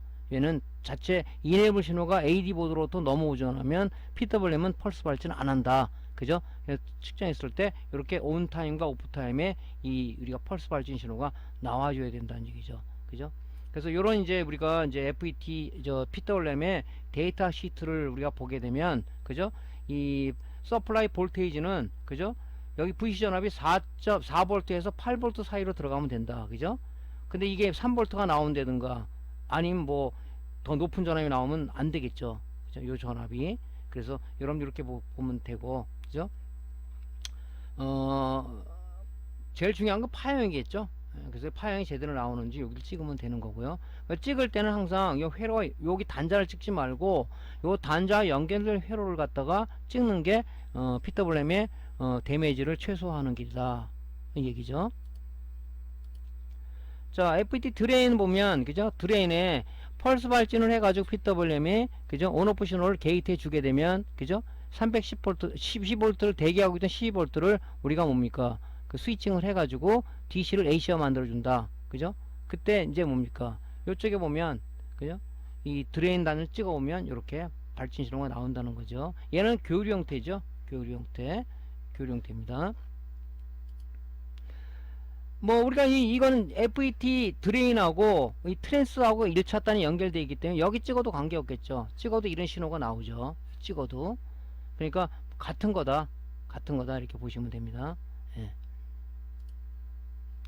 자, 그래서 이제 우리가 AD 보드하고 립스 보드를 기준으로 해서 측정 포인트 어디냐를 여러분들 다시 한번 짚어 드렸고요. 자, 핸디형 오실로스코프로 저런 파형을 우리가 이제 찍어보는 작업을 할 건데, 지금 우리가 이제 요 직구한, 그죠? 요 해에 직구한 거죠? 직구한 이 오실로스코프는 우리가 구성 제품이 뭐냐면, 이렇게 본체 하나가 있고요. 그 다음에 얘는 이제 220V가 들어가는 게 아니라 자체 충전 배터리가 있어서 USB 충전 케이블을 통해서 충전하는데, 얘는 이제 B타입 충전 케이블이죠. C타입이 아닙니다. 그래서 꽂을 때 반대 방향으로 꽂으면 안 되고 정방향으로 꽂아야 되겠죠. USB B타입 충전 케이블 하나 있고요. 프로브가 하나 딸려옵니다. 프로브가. 그래서 이렇게 세 개가 오는데 아답터는 안 와요. 아답터는 여러분들이 이제 뭐 PC, 데스크탑 PC의 본체에 그 USB 포트를 쓰든가 아니면 여러분들 스마트폰에 그 아답터가 다 있죠. 걔를 써도 관계없습니다. 그죠? 그걸 써도 무방하니까 아답터는 이제 이건 들어오지 않고 이렇게 케이블만 옵니다. 이렇게 구성되어 있어요. 이 제품은 상당히 쓸만해요. 100메가까지 지원이 됩니다. 100메가까지. 예. 그 크기가 그 손바닥 안에 들어옵니다. 그래서 물론 액정 화면이 좀 적지만 그죠? 이거하고도 충분히 파형 분석을 할 수 있다는 거죠. 이렇게 구성이 되어 있고요. 자, 우리 핸디형 오실로스코프의 각부 명칭이 있는데 사실 쓰는 것들은 버튼들은 많지는 않아요. 여기 보면 이제 요 밑에 1X, 10X가 있는데 요건 배율 선택 버튼입니다. 1X 땐 1배율, 10X 할 때 10배율. 만약에 2V를 1배율 했다면 2V겠죠. 2V를 10배율 했다면 한 칸이 2V가 20V가 되겠죠. 그럼 배율을 갖다 올릴 때 쓰는 얘는 토글 방식이에요. 누르면 온 됐다가 누르면 한 번 누르면 온 됐다가 한 번 누르면 오프 되는 그런 토글 버튼 방식을 쓰는 버튼입니다. 이것들이. 자, 요런 게 이제 배율 선택 버튼이고요. 그 다음 요게 지금 가운데 상하 좌우 키가 있어요. 그죠? 그러면 만약에 여기 양쪽에 수평으로 되어 있는 요 버튼은 우리 탁상형 오실로스코프에 그죠? 수평 컨트롤 조절 버튼이라고 보시면 돼요. 수평은 뭐라 그랬죠? 수평은 타임 베이스 그죠? 파형의 간격을 좀 넓게 볼 거냐 좁게 볼 거냐 하는 그런 버튼입니다. 요 올리면 간격이 좁아지고 내리면 간격이 높아지고 간격이 좁아지고 높아지고 하는 그런 버튼을 쓰는 거예요. 그래서 우리가 탁상형 핸드폰에 수평 컨트롤 부라고 그죠? 보시면 되겠죠. 그 다음에 이제 상하로 되어 있는 이 버튼은 뭐냐면 수직 컨트롤 조절 버튼이에요. 얘는 뭐냐면 수직은 뭡니까? 전압 그죠? 전압 간격을 그죠? 한 칸을 몇 볼트로 우리가 해서 측정할 거냐 그걸 나타내는 거죠. 그래서 이게 수평은 우리가 타임 베이스 파형의 간격을 확대하거나 축소할 수 있는 거고, 이 수직으로 되어 있는 이 버튼은 뭡니까? 전압 구간을 조절하는 그죠? 전압 구간을 확대하거나 축소할 수 있는 그런 버튼이죠. 한 칸을 1볼트로 할 거냐, 한 칸을 5볼트로 할 거냐, 한 칸을 10볼트로 할 거냐, 그럴 때 쓰는 버튼이에요, 이게. 그죠? 그러니까 버튼 자체가 조작하기가 조금 쉽죠. 자, 그 다음에 스탑 버튼이 있어요. 이거는 뭐냐면 스탑 버튼 요거는 뭐냐면은 우리가 파형을 측정할 때 잠깐 멈춘 상황에서 파형을 좀 보고 싶어요. 그때 스탑을 누르면 측정된 파형이 일시정지, 퍼스 기능이죠. 일시정지를 합니다. 다시 스탑을 누르면 뭡니까? 다시 파형 측정되는 쪽으로 연속해서 쭉 가겠죠. 그거를 잠시 멈춰서 우리가 파형을 세밀하게 관찰할 때 쓰는 게 바로 이제 스탑 버튼입니다. 그 다음에 이제 여기 DC, AC 버튼이 있는데 이건 뭐냐면 보통은 이제 DC로 돼 있죠. 우리가 측정을 할 때 직류를 측정할 땐 DC, 교류를 측정할 때는 사실 뭐 AC로 놓는 거죠. 근데 AC 측정하는 뭐 이런 게 많지는 않을 것 같아요. 그래서 그거 측정할 때는 DC와 AC로 우리가 변환할 때 쓰는 그런 버튼이다. 그죠? 그래서 이걸 눌렀을 때 상단에 DC로 되고 AC로 되고 이렇게 되는 거죠. 그 상단에 여기 다 버튼이 표시가 되죠. 배율 버튼 눌렀을 때 1X 누를 때 1X, 10X는 10X, 10X를 눌렀다 2V로 그럼 이게 20V로 바뀌겠죠. 그 다음에 요건 뭡니까? 타임 베이스죠. 타임 베이스. 어떤 파형의 간격을 넓게 보겠냐 좁게 보겠냐, 그죠? 그래서 이 버튼을 눌러서 타임 베이스를 뭐 10ms 할 거냐 아니면은 50 마이크로세컨드를 할 거냐, 그렇게 이제 우리가 설정하는 거죠. 그죠? 그 다음에 이제 뭡니까? 그 다음에 모드라는 버튼이 있어요. 모드. 그죠? 모드. 여기 모드라는 버튼 있죠. 모드는 버튼에 평상시 이렇게 돼 있는데 한번 누르면 요게 십자가 모양으로 바뀌어요. 그래서 우리가 십자가 모양으로 바뀌었을 때 수평과 수직 컨트롤 버튼을 이용해서 파형의 위치, 기준점을 갖다 조정할 수가 있는 겁니다. 보통 때 이렇게 돼 있지만 이 기준선이 너무 위에 올라가 있어. 그러면 우리가 모드 버튼을 누르고 요 버튼을 누르면 이 기준선이 밑으로 변하겠죠. 그러니까 수평과 수직 쪽에 이 조준점을, 그죠? 기준점을 갖다 변경할 수 있는 버튼이 바로 뭡니까? 바로 이 모드 버튼입니다. 모드. 그죠? 이 모드 버튼 딴 데도 쓰는 용도가 있어요. 그 다음에 오토라는 버튼이 있어요. 오토. 측정하다가 내가 지금 10X 뭐 20V로 놨어요. 그러니까 다시 또 눌러서 하기 귀찮다라 오토를 누르면 최초 설정된 그 상황으로 돌아가 버립니다. 그죠? 그때 누르는 게 이제 최초 설정 초기 값으로 돌아가는 게 오토 버튼입니다. 그 세이브 버튼은 사실 이거 쓸지 안 쓸지는 모르겠는데요.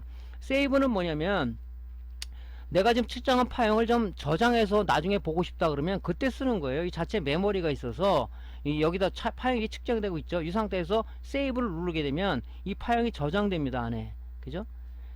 현재 측정된 파형을 저장해서 측정 후에도 볼 수 있는 거죠. 저장된 파형을 우리가 보는 방법은 뭐냐면 이거 누르면 저장된다 그랬죠. 메뉴 버튼 한번 누릅니다. 그럼 팝업 메뉴가 하나 뜨는데 거기 보면 뷰 웨이브라는 게 있어요. 그죠? 뷰 웨이브를 선택하고 요 모드 버튼을 누릅니다. 그죠? 그러면 안에 파형들이 저장된 게 여러 번 있던 파형들, 작은 파형들이 이렇게 그 썸네일처럼 쭉 나와요. 그죠? 나옵니다. 그죠? 그 저장된 파형을 보려면 그 특정 파형을 선택을 하고 요 모드 버튼을 누르면 요 액정 화면에 크게 표시가 돼요. 그죠? 그래서 우리가 이제 다시 메인 화면으로 가려면, 그죠? 요 메뉴 버튼을 누르면 다시 이제 이런 메인 화면으로 가는 거죠. 근데 이제 저장된 파형을 삭제하고 싶다 그러면 마찬가지죠. 메뉴 버튼을 눌러서 뷰 웨이브를 선택을 하고 모드 버튼을 누르면 작은 파형들이 쭉 이렇게 썸네일 형식으로 보인다 그랬죠. 그죠? 그러면 이 스탑 버튼을 누르면, 그죠? 전부 삭제할 거냐 메시지 뜨면 모드 버튼을 누르면은 저장된 파형이 삭제가 되는 겁니다. 근데 사실 이거 쓸 일은 많지는 않고요. 제일 많이 쓰는 게, 그죠? 여기 지금 배율 선택 버튼, 그 다음에 요 지금 수직과 수평 컨트롤부, 그죠? 그 다음에 이제 뭐 스탑 버튼, 그죠? 그 정도가 제일 많이 쓰지 않겠냐는 생각이 듭니다. 뭐 다른 것들은 뭐 크게 지금 요 메뉴 버튼을 누르면 여러 가지 뭐 메뉴들이 나오는데 뭐 그런 것들은 사실은 우리가 파형 볼 때 필요가 많이 하겠나 그런 생각이 듭니다. 그래서 여기 꽂는 데는 요 밑에 충전 포트가 하나가 있고요. 요거 이제 충전이 되면은 뭐 10시간 이상은 쓴다고 얘기는 되는데 글쎄 모르겠습니다. 여기 충전 지금 상태가 나오죠. 그 다음에 여기 전원 스위치가 있고요. 온오프 상태죠. 온오프 스위치가 하나 있고 여기 이제 프로브 꽂는 게 하나가 있습니다. 프로브가. 그래서 거기다 꽂아서 쓰시면 됩니다. 자, 뭐 이게 조작 버튼은 외래 탁상용보다 핸디형 오시로스코프가 아마 초보 입문자한테는 뭐 쓰기가 더 좋지 않겠냐 그렇게 생각이 드네요. 제가 써보니까 일단 편하더라고요. 일단은. 예. 자, 그 다음에 오실로스코프 프로브 구조를 보면요, 지금 우리가 동봉된 우리가 살 때 구매할 때 들어있는 것들은 지금 보면 요 그라운드가 좀 짧아요. 그래서 우리가 좀 불편합니다. 그래서 이 프로브를 우리가 좀 개조할 필요는 있다, 그죠? 그래서 여기 지금 BNC 커넥터가 있죠. 본체 거는 BNC 커넥터가 있고요. 요게 이제 구매할 때 들어있는 이 그라운드 선인데, 그죠? 이 너무 짧죠. 여기 보면 이제 감세 선택 스위치, 그죠? 1X를 할 거냐 10X를 할 거냐 있고, 여기 프로브가 있고요. 그 다음에 앞에 이제 훅구가 하나 뒤집어서 있는데 훅구 카바가 있고, 요거 이제 걸어서 뭐 측정할 때 연결 고리가 있는데, 뭐 이건 보통 잘 안 쓰죠, 그죠? 그리고 이제 탁상용은 우리가 프로브 보상을 할 수 있는 요 버튼들이 있어요, 그죠? 훅구를 걸어서 하는데, 얘는 어떤 프로브 보상하는 그런 기능은 없습니다. 이게 안 해도 상관이 없어서 안 해놨는지, 뭐 원가가 올라가니까 안 했는지 모르겠어요. 그건 없어요. 자, 그래서 요거 연장할 때는 어떤 걸 쓰냐면, 여러분들 이제 사이트에 보면은 CCFL 연장 케이블이 있습니다. 연장 케이블. 요게 좋아요. 왜냐면 이 케이블이 이 실리콘 재질로 돼 있어서 이 피복이 상당히 부드럽습니다. 부드럽고 열도 강하고. 그래서 여러분 CCFL 케이블 많이 보셨죠? 일반 케이블하고 틀리죠. 요게 이제 피복이 실리콘 재질로 돼 있어요. 그래서 굉장히 많은 높은 온도에 견딥니다. 그래서 선이 좀 부드러워요, 일반 리드선에 비해서. 저는 요 케이블 많이 씁니다. 그래서 요렇게 롤 단위로 많이 파는데 가격은 비싸지가 않아요. 그러니까 요런 거를 여러분들이 쓰시면 좋을 것 같아요. 그래서 요걸 잘라 가지고 양쪽에 충분히 연결해 가지고, 길다 그러면 뭡니까, 여러분들이 이렇게 밴드 같은 걸로 묶어 가지고 쓰시면 좋을 것 같아요. 그래서 저는 오실로스코프 사면은 전부 다 이렇게 연장을 해서 씁니다. 그죠? 그러니까 요 케이블을 많이 이용하는데 상당히 쓰기 좋더라고요. 그러니까 여러분들 이렇게 한번 개조를 해 주시기를 바랍니다. 핸디용 오실로스코프 버튼 조작 방법에 대해서는 앞전 강의에서 한번 언급을 해 드렸습니다. 하지만 다시 한번 리뷰하는 차원에서 동영상으로 한번 설명을 드리겠습니다. 자, 사용하는 버튼들은 게 많지는 않습니다. 그래서 주로 사용하는 버튼들을 위주로 해서 한번 설명을 드리겠습니다. 자, 일단은 제일 많이 쓰는 버튼이 뭐겠어요, 여기서요? 일단 전원 스위치죠. 전원 스위치를 올리면 전원이 들어오죠. 그 다음에 이제 많이 쓰는 버튼이 우리가 AC/DC 버튼인데, 이 AC/DC 버튼은 주로 이제 우리가 DC를 많이 측정하죠. AC를 측정하는 것보다는. 그래서 그때 쓰는 거고요.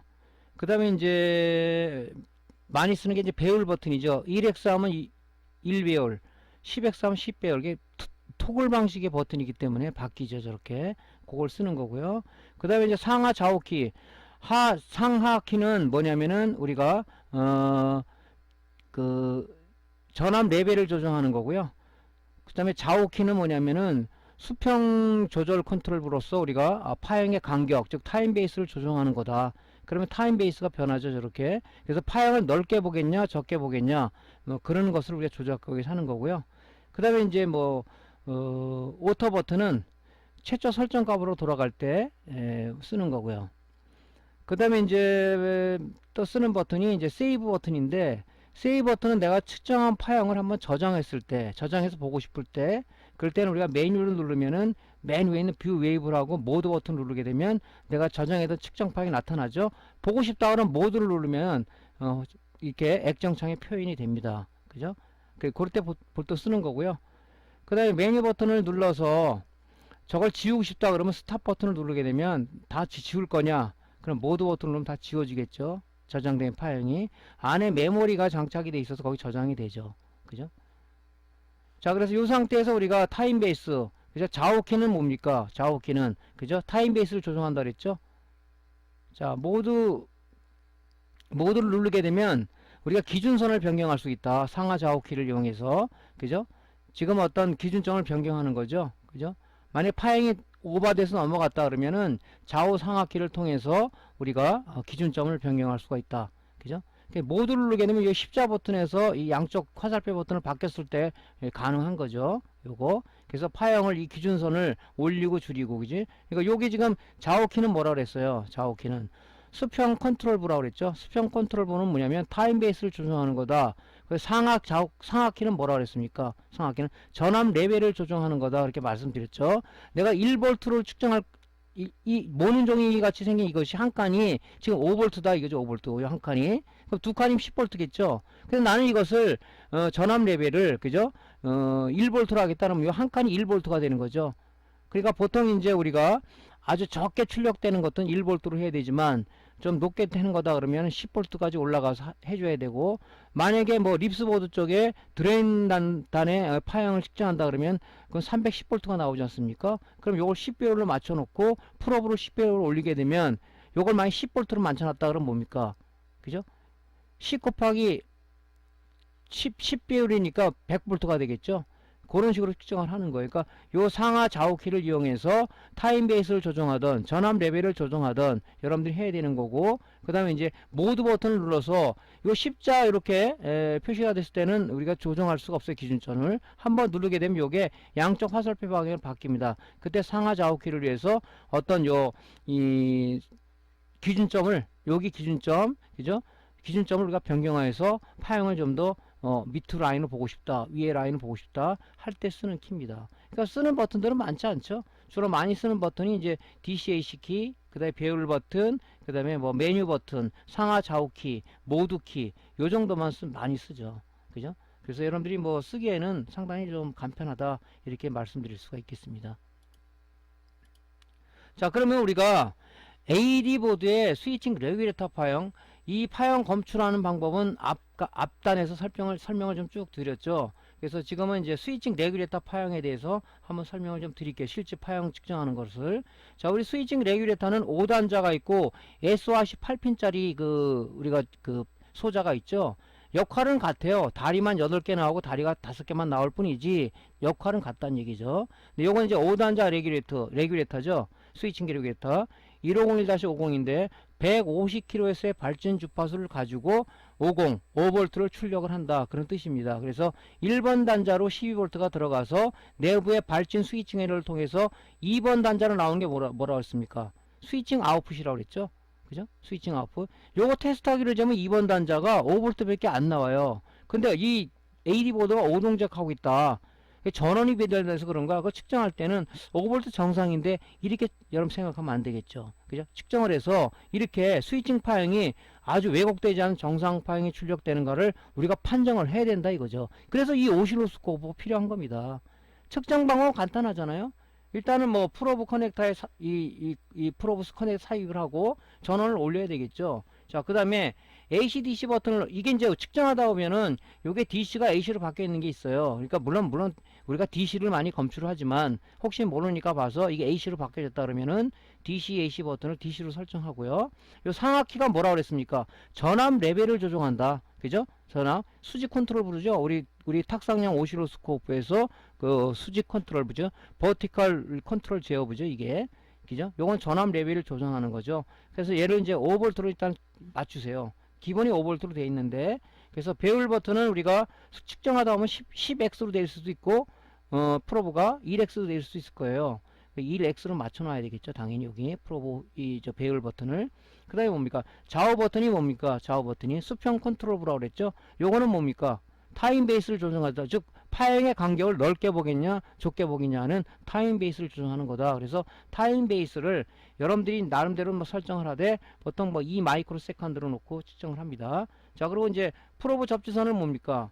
일단은 프로브에 접지선이 하나 있죠. 접지선을 갖다 연결하면 측정이 안 되잖아요. 그러니까 여기 나사 막는 부분이라든가 아니면 RGB나 DBI 포트 나사 부분에다가 여러분들이 악어 클립을 물리고 이제 우리가 측정을 하는 거죠. 거기다가 2번 단자 스위칭 레귤레이터 2번 단자에 찍었을 때 스위칭 아웃풋이니까 2번 핀맵이 이렇게 나옵니다. 파형이. 자, 그래서 이제 요런 파형들이 나오는지를 우리가 판정을 해서 이게 문제다 아니다를 평가하기 위해서 우리가 오실로스코프로 파형 측정을 하는 겁니다. 근데 요렇게 나와야 되는데 파형이 이렇게 나왔다가 이게 뭐 컸다 작았다 컸다 작았다 들쭉날쭉 한다 그러면 뭡니까? 이 스위칭 레귤레이터가 불량이든 그죠? 아니면 거기 연결된 회로 중에 뭐가 문제든 그죠? 일단은 우리가 그렇게 판정을 해야 된다는 거죠. 그래서 이 오실로스코프의 중요성이 바로 우리는 오실로스코프로 파형을 보고 아 요것이 회로의 문제다 소자의 문제다 아니면 발진 쪽에 어떤 문제가 생겼구나 하는 것을 우리가 평가를 하는 거죠. 자 동영상을 한번 볼게요. 자 이렇게 이제 뭐 지금 설명대로 이렇게 똑같이 하면 됩니다. 이렇게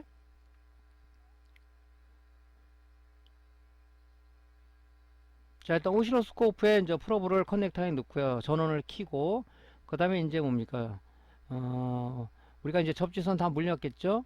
그리고 이제 2번 단자를 측정하는 겁니다. 2번 단자를 찍었을 때 이제 뭡니까 이게 간격이 좁아요. 그러면 타임 베이스를 이렇게 조정하시라고요. 그죠? 너무 좁으면 그러니까 여러분들이 편한 상황에서 이렇게 보시면 되겠죠. 파형을. 예. 자 2번 단자 측정할 때 저 같은 경우는 이제 촬영하느라 저렇게 했는데 저거하고 연결된 쪽에 쇼트키 다이오드 쪽을 측정하는 게 좋겠죠. 왜냐면 잘못하면 쇼트가 일어나 버려요. 그죠? 뭐 만약에 내가 파형을 저장해서 보고 싶다 그러면 세이브 버튼 눌러 가지고 우리가 이제 보시면 되겠죠. 그리고 잠깐 파형을 정지하고 싶다 그러면 이 스탑 버튼을 눌러 가지고 파형 정지를 할 수가 있습니다. 근데 저것도 내가 나중에 한번 봐야 되겠다 그럼 세이브 버튼을 누르면은 메모리에 저장됐다는 메시지가 나오죠. 볼라 그러면 뭡니까 메뉴 버튼을 누르면 팝업 메뉴가 하나 뜨는데 거기서 이제 우리가 뷰 그죠? 뷰 웨이브라는 걸 누르고 모드를 누르면 저장했던 파형이 이제 보이는 거죠. 그래서 다시 누르면은 내가 그 검출했던 파형을 보이는 거죠. 삭제를 한다 그러면은 그죠? 삭제를 하시면 될 것 같고 지금 잘 안 보이네요. 그죠? 딜리트 올 모드 버튼을 누르게 되면 파형이 날아가는 거죠. 그죠? 지금 설명드린 내용대로다가 여러분들이 한번 측정해 보면 되겠습니다. 그죠? 일단 제일 중요한 것은 여러분들이 이제 파형 자체를 잘 분석을 해야 돼요. 정상적인 파형인지 왜곡적인 파형인지 측정하다 보면 이제 이것이 어떤 표준 파형이다 아니다는 것을 여러분들이 알 수가 있을 겁니다. 그죠? 그런 식으로 이제 여러분 측정하시면 되겠죠. 그죠? 사용하는 방법은 어렵지는 않아요. 근데 조작 버튼 자체가 너무 쉽기 때문에 글쎄 입문하시는 분들은 탁상형보다는 아무래도 이것이 100메가까지 지원되니까 좀 편하지 않을까 그래서 추천드리고자 하는 그런 계측기 중에 하나입니다.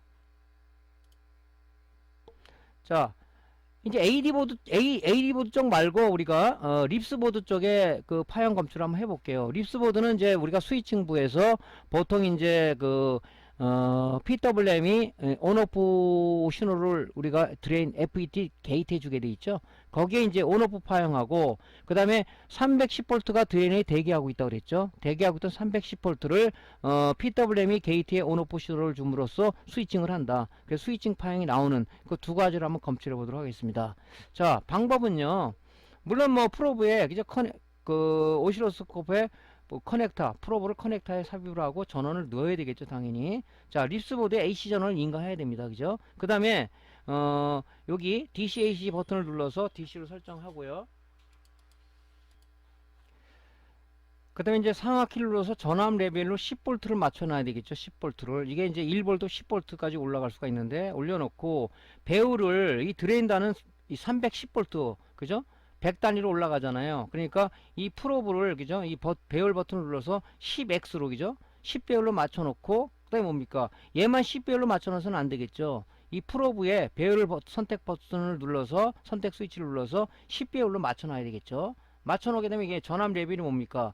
10V에서 10배열로 했으니까 10 곱하기 10이니까 100V로 올라가겠죠, 이게. 그죠? 그래야지 한 칸이 100V가 된단 말이죠, 이게 100V.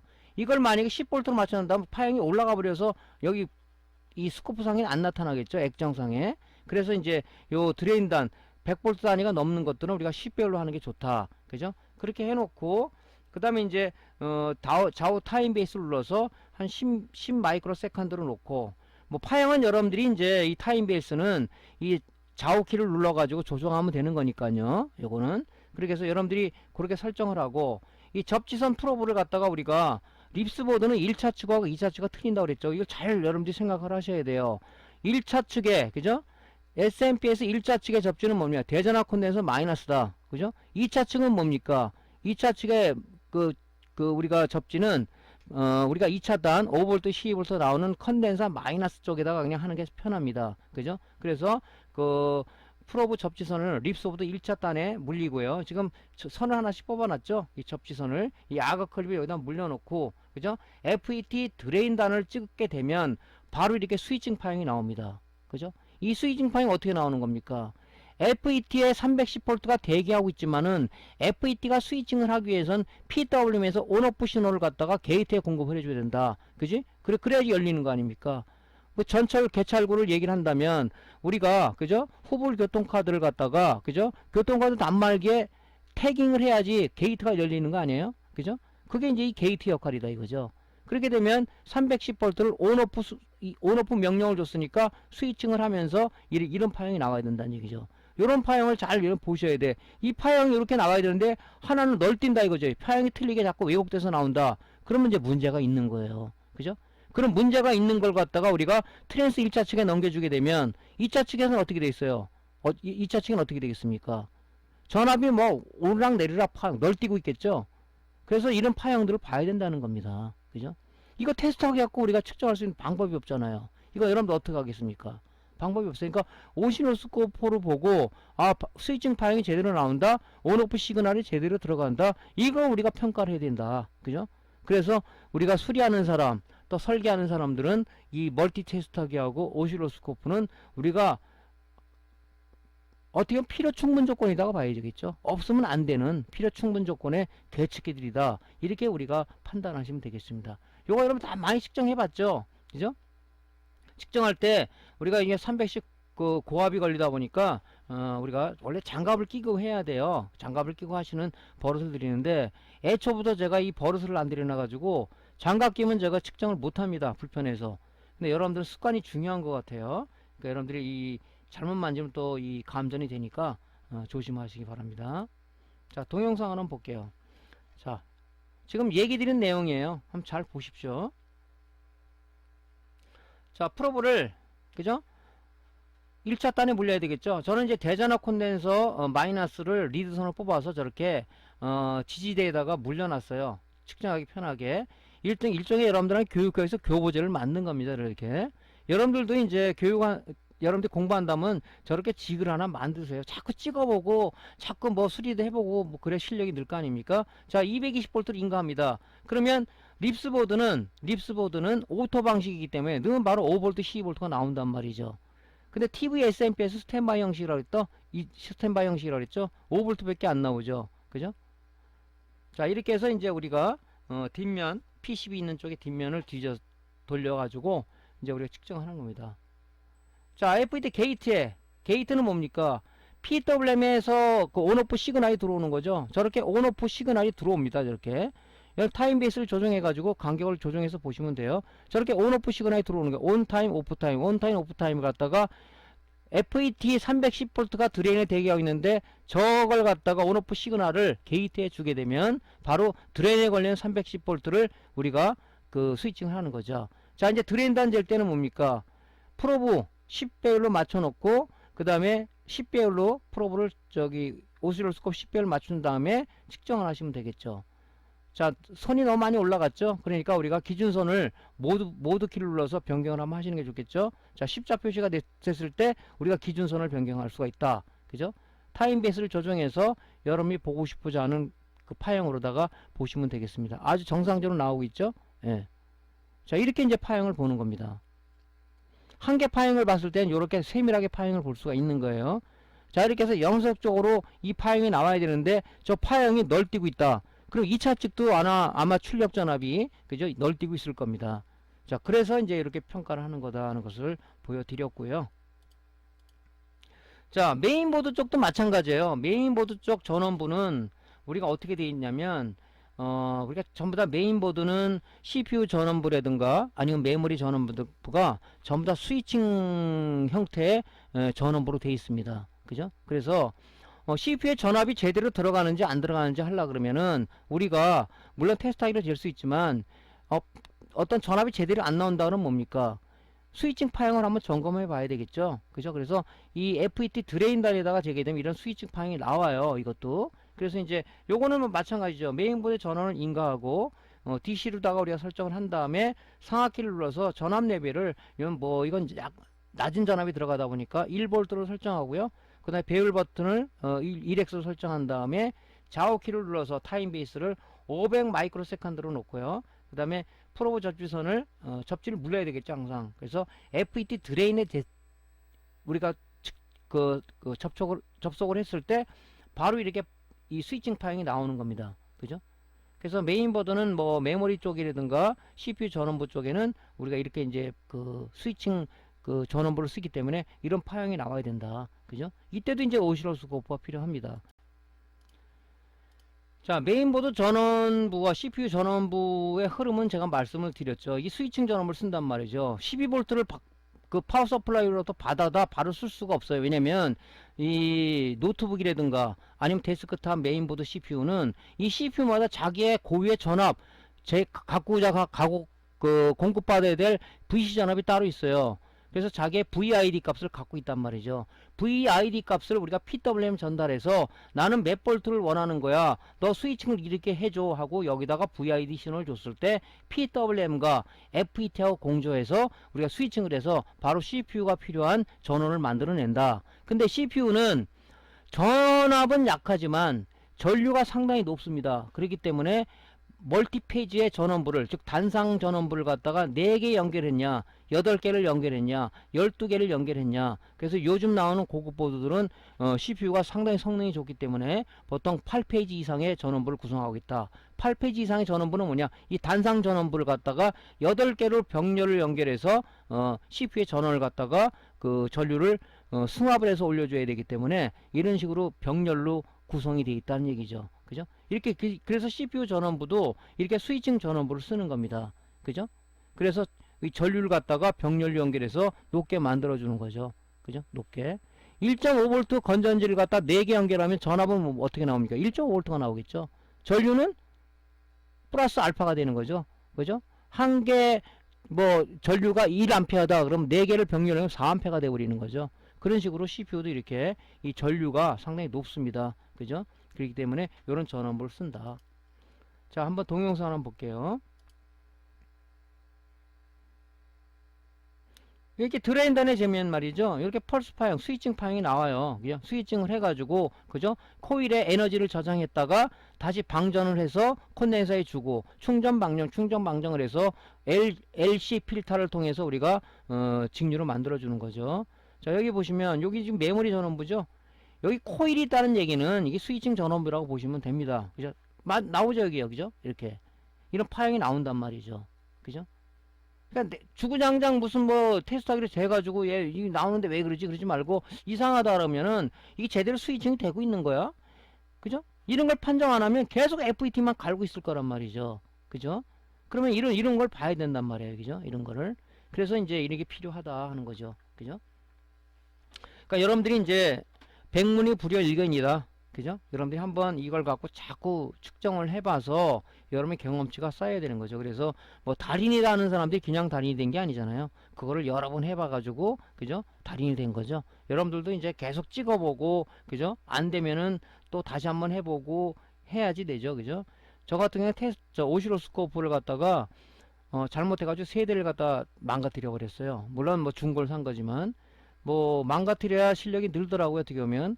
그렇다고 해서 여러분들 일부러 망가뜨리라는 얘기는 아닙니다. 하다 보면 실수를 저지를 수도 있죠. 예. 자, 그러면 우리가 오실로스코프 가지고 교류 전압을 한번 측정을 한번 해보겠습니다. 사실 뭐 우리가 교류 전압을 측정하는 거는 꽤 많이 있을까요? 없는데 교류 전압도 측정할 수가 있어요. 이거 가지고 우리가 이제 한국은 상용 주파수가 교류의 상용 주파수가 60Hz를 쓰죠. 독일 같은 건 이제 50Hz를 씁니다. 그래서 이 우리나라는 60Hz의 상용 주파수를 가지고 교류를 공급하게 돼 있죠. 60Hz라는 건 뭐냐면 1초 동안에 이 사인파 웨이브가 60개 지나간다 그런 얘기죠. 그죠? 그래서 60Hz를 쓰고 있습니다. 그래서 우리가 교류는 이렇게 플러스하고 마이너스가 시간에 따라서 크기와 방향이 바뀌는 이런 그 사인파를 우리가 그 곡선을 그린다 이거죠. 직류는 뭐예요? 시간에 따라서 XY 축에 항상 일정한 파형을 가지고 가는 거죠. 시간에 따라서 크기와 방향이 변하지 않는 걸 갖다가 우리가 DC라고 하는 거고, AC는 뭡니까? 교류는 시간에 따라서 크기와 방향이 변한다. 그러니까 플러스의 단계와 마이너스, 플러스 마이너스, 그지? 이 변하는 전리를 주는 거예요. 그래서 이런 걸 이용해서 우리가 트랜스가 나왔죠. 트랜스는 1차 단에 이렇게 변화하는 교류를 줬을 때, 그죠? 이 상호 인덕턴스에서 2차 측에 유도기를 발생된다. 그래서 이런 교류를 걸어주는 겁니다. 그죠? 우리가 스위칭 파형 나오는 것도 이렇게 파형을 이게 앉으면 나오죠. 그것도 교류 형태 파형이란 말이죠. 그래서 교류를 한번 재보겠습니다. 교류 잴 때는 접지를 물리는 게 아니고요. 우리가 이제 어떤 걸 이용하냐면은 테스터기 프로브 있잖아요. 검정색 프로브를 그냥 이용하세요. 그거를 이게 지금 여기 프로브가 있으면은, 그죠? 여기 접지가 있죠. 접지 프로브에 그 악어 클립을 갖다가 테스터기 그라운드 쪽에다가, 그죠? 검정선 그 리드에다 물리고 쓰시면 되겠죠. 그래서 일단은 여기 보시면, 자, 배율은 10배율에 100V 이상이 넘어가기 때문에 배율은 요 배율 버튼을 눌러서 10X로 설정해야 되겠죠. 그 다음에 뭡니까? 이 타임, 전압 레벨은, 그죠? 수직 제어부를 통해서 상하 좌우키를 통해서 얘를 갖다 우리가 10V를 맞춰 놓게 되면 얘가 10 곱하기 10, 100V가 되겠죠. 그죠? 그렇게 맞춰 놓으시고, 요 좌우키는 뭡니까? 좌우키는 수평 컨트롤부죠. 타임 베이스를 조정하는 거다. 파형 간격을 좁게 보기냐 넓게 보기냐, 5 마이크로 미리세컨드죠. 미리세컨드 놓고, 그 다음에 이제 요 파형을 여태까지는 우리가 DC로 쟀기 때문에 눌러서 AC로다가 맞춰놔야 되겠죠. AC로다가. 예. 그런 식으로 이제 측정하는 걸 하시면 되고, 자, 이 두 개, 이 테스터의 이 프로브 접지에 몰린 이 테스터 리드본 검정선은, 그죠? 하나가 있고, 단자가 프로브에 프로브 침이 하나가 있습니다. 이렇게 요거를 우리가 립스보드에 들어오는 AC 단자가 두 개죠. 하나를 여기다 물리고 하나를 두 단자에다가 각 단자에다가 우리가 접속을 하게 되면 이런 파형이 나오는 거죠. 그래서 우리가 교류 파형을 잴 수 있는데, 사실 뭐 우리가 뭐 교류 파형을 잴 그런 일이 많을까요? 뭐 하여튼 그래도 야 진짜 교류파가 사인파를 그려? 이런 식으로 그려? 이게 나와? 하는 걸 우리가 궁금하다면 한번 볼 수는 있겠죠. 자, 동영상을 한번 보겠습니다. 자, 립스보드 쪽에 우리가 220V를 인가하고요. 자, 여러분들이 할 때는 꼭 장갑을 끼고 해서 잘못하면 이제 우리가 감전이 될 수가 있습니다. 자, 하고 그 다음에 이제 오시로스코프에 전원을 올리고요. 자, 이게 이제 그 멀티테이석에 뺀 이제 그 검정색 리드봉이죠. 그 한쪽을 프로브의 악어 클립 접지선을 거기다 물리고 이제 이거 리드봉을 쓰시면 되겠죠. 자, 일단 오실로스코프에, 그죠? 우리가 AC/DC 버튼을 눌러서 이제 AC로 맞춰 놓고요. 그죠? 왜냐면 이제 이게 DC로 재면 안 되니까.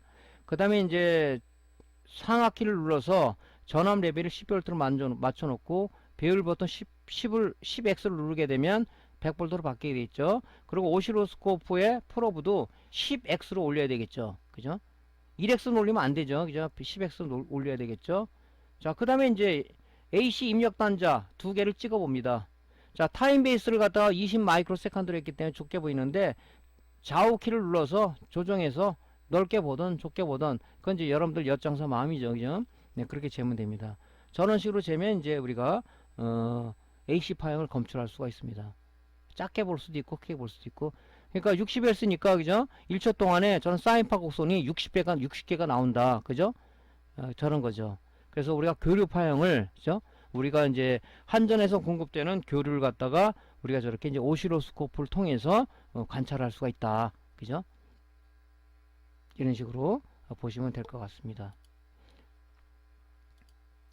자, 지금까지 이제 우리가 핸디형 오시로스코프를 가지고 우리가 이제 전반적으로 여러 제품을 측정하는 방법, 작동하는 방법 설명을 드렸습니다. 그래서 뭐 탁상형 오시로스코프를 갖고 있더라도 우리가 편하게 또 쓸 수 있는 게 있으니까 조금 여유가 된다면 핸디형 오시로스코프도 있으면 우리가 수리하는 데 좀 편할 것 같습니다. 자, 많이 활용해서 여러분들이 수리에 많이 도움이 됐으면 좋겠습니다. 자, 오늘 강의도 도움되었으면요 구독, 클릭, 좋아요 눌러주시고요. 다음에 더 좋은 강좌로 찾아뵙겠습니다. 감사합니다.